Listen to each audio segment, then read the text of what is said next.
BPF जिंदाबाद जिंदाबाद जिंदाबाद BPF जिंदाबाद जिंदाबाद जिंदाबाद हरी जिंदाबाद जिंदाबाद जिंदाबाद गणेश कोसारी जिंदाबाद जिंदाबाद जिंदाबाद नर्जारी डांगरिया UPPL दলৰ লিডাৰ আছিল আমারই বলো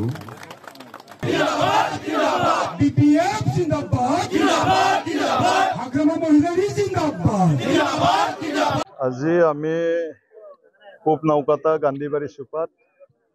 আমাৰ আগন্তুক বিটিচিৰ পঞ্চম যেটো নিৰ্বাচন এই নিৰ্বাচনৰ বাবে ৰাইজৰ ওচৰত ভোট ভিক্ষা মাগিবৰ কাৰণে আমি আহিছো আৰু হিচাপে আজি ইয়াত আমি জয়নিংও কৰিলো আজি 27 জন ব্যক্তি UPPL দলৰ পৰা আমাৰ দলত BPF দলৰ নীতি আদৰ্শক ভাল পাই আজি আমাৰ দলত যোগদান কৰিছে যোৱাকালি আপোনাৰ পাৰ্টিটো টিকেট পালে আপুনি কেনেকুৱা লাগিছে অনুভৱ কেনেকুৱা ভাল লাগিছে আমাৰ মাননীয় হাগ্ৰামা মহিলাৰী ডাঙৰীয়াই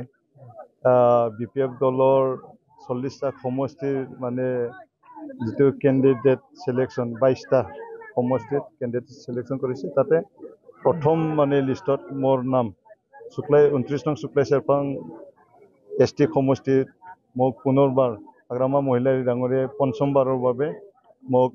এই নিৰ্বাচনত প্ৰতিদ্বন্দ্বিতা কৰিবৰ কাৰণে মোক টিকেট দিছে ইয়াৰ বাবে হাগ্ৰামা মহিলাৰী ডাঙৰীয়াক মোৰ ফালৰ পৰা আন্তৰিক শুভেচ্ছা জ্ঞাপন কৰিছো মুখ্যমন্ত্ৰী ডাঙৰীয়া দুইটা দলকে একলগ হোৱাৰ কথা কৈছে এইটো তেখেতৰ কথা কিন্তু আজি বহুত মানে ইয়াত ষড়যন্ত্ৰও আছে আমি ক'ব লাগিব কোনোবাই মিডিয়াত কৈ থাকে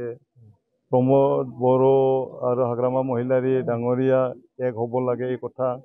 দীপেন বড়ো এফচুৰ সভাপতি ডাঙৰীয়া কৈ থাকে মিডিয়াত কৈ থাকিলেই নহ'ব মই কথাই কৈ আছো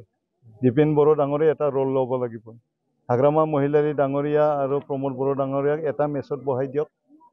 ইয়াৰ দায়িত্ব এফচুই লওক এই কথাটো কৈ আছো কিন্তু মিডিয়াত কৈ থাকিলেই নহ'ব বিজেপিটো এতিয়াতো কমৰ ভাঙা নিচিনা অৱস্থা আছে বিজেপিয়ে কেণ্ডিডেট কোন হ'ব এতিয়া মানে হেৰি ঠিক হোৱা নাই UPPLৰ এনেকুৱা অৱস্থা গতিকে কোনে প্ৰতিদ্বন্দ্বিতাত আহিব সেইটো মই মানে এতিয়া ধৰিবই পৰা নাই ফিল্ডতো একদম জিৰ' হৈ আছে ঠিক আছে অসমৰ মাননীয় মুখ্যমন্ত্ৰী হিমন্ত বিশ্ব শৰ্মা ছাৰে আজি ওদালগুৰি জিলা আৰু তামুলপুৰ জিলাত ইতিমধ্যে তেখেতে ভিজিট কৰিছে আৰু তেখেতে বিজেপি দলক ভোট দিব লাগে বুলি ৰাইজক মানে তেখেতে আহ্বান জনাইছে আৰু তেখেতে এগ্ৰেছিভ হোৱা আমি দেখা নাই বিগত মানে যে নিৰ্বাচনবিলাকত যেনেকৈ হাগ্ৰামা মহিলাৰীৰ লগত বহুত মানে ফাইট আছিল যেনেবা মানে বাক বিতৰ্তা হৈছিল বহুত এগ্ৰেছিভ আছিল এই এগ্ৰেছিভ আমি এইটো দেখা পোৱা নাই কিন্তু এইবাৰ নিৰ্বাচন মানে প্ৰত্যাহ্বান জনাব নোৱাৰে আৰু